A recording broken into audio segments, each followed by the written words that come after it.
When to buy a house? Is it a good time to buy a home? You can answer these questions and much more with simple math. In this video I will show you how.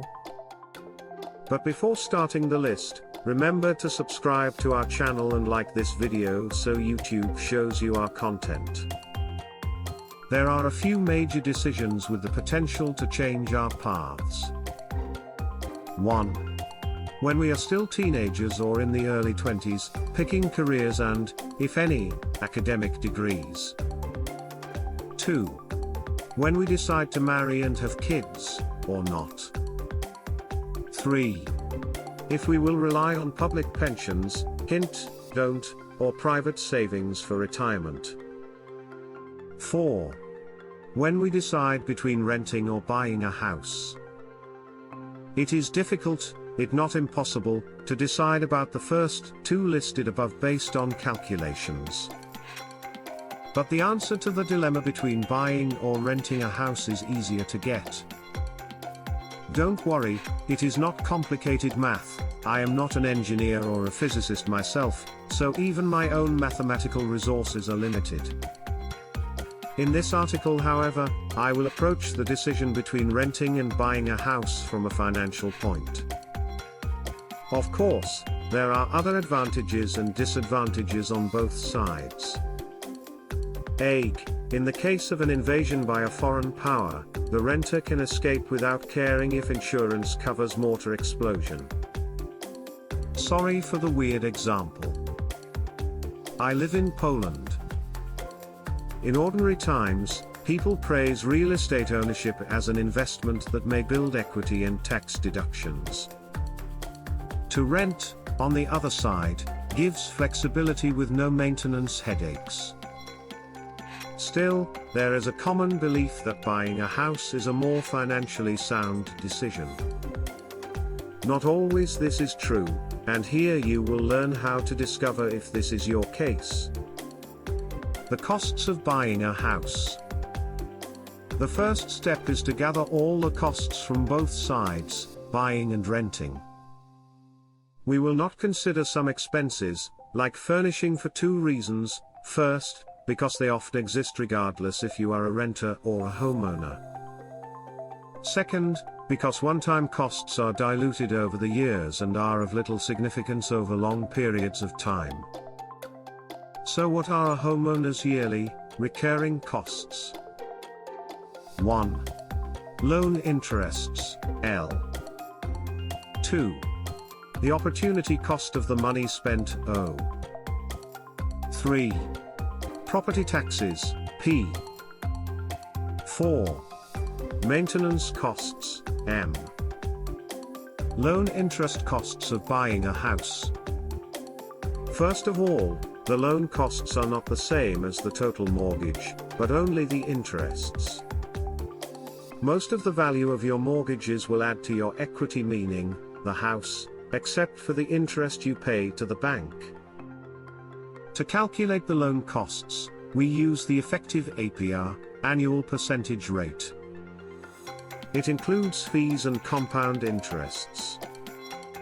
Be aware that the effective APR is always equal to or higher than the nominal interest rate, and not everywhere banks disclose these values. Here in Poland a law obligates them to do so. During this exercise, I will use two countries, Poland, where I live, and Brazil, which is where I came from.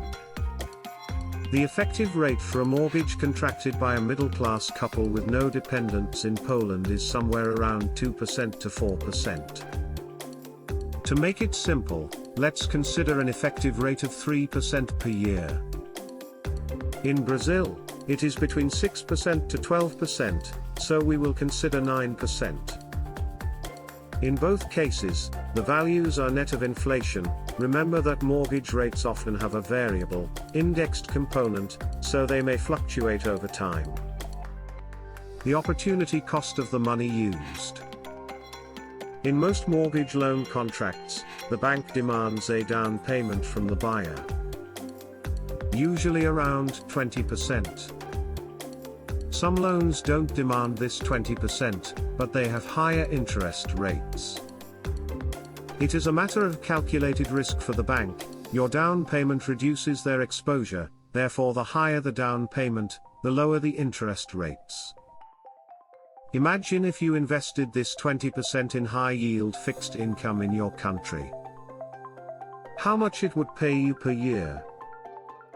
In Poland, around 1%. In Brazil, somewhere near 5%. Again, both are net of inflation. But when you buy a house, you will not earn this 1% or 5% over your down payment because you spent the money to buy a house. This money you don't earn is the opportunity cost. Since your down payment is only 20% of the total house value, this means that the opportunity cost in Brazil is 1% and in Poland is 0.2% of the total house value. If the house value is $200,000, the 20% down payment is $40,000. In Brazil, your cost of opportunity is 5% of $40,000, meaning $200 per year. In Poland, it is 1% of $40,000, resulting in $400. One crucial thing to consider: if the house you bought appreciates more than the inflation, you should subtract this extra appreciation from the opportunity cost. But if your house appreciated less than the inflation, or even depreciated, this increases the opportunity cost. In most situations, real estate prices will not depreciate but also not spike, except in rare cases like someone finding oil in his backyard. In our exercise, we consider that real estate prices just follow inflation. Property taxes and the maintenance costs of buying a house. Except for unusual rental contracts, the responsibility to pay the property tax is from the landlord or homeowner, not from the renter. In Europe, property taxes vary drastically. From 0.09% in Austria to a painful 1.93% in Great Britain. In Poland, it is 0.91%. In Brazil, 1%. There are also maintenance costs. Things that homeowners pay, but renters don't. 1. Roof, pipes, and other structural repairs. 2. Pest control. 3. Air condition or heating filters. 4. Leaky faucets. 5. Lender-required insurances, flood, fire, earthquake, etc. 6. Period inspections and permits, when and if required by the local authorities. You should expect to spend between 1% and 4% of your home's value each year for maintenance.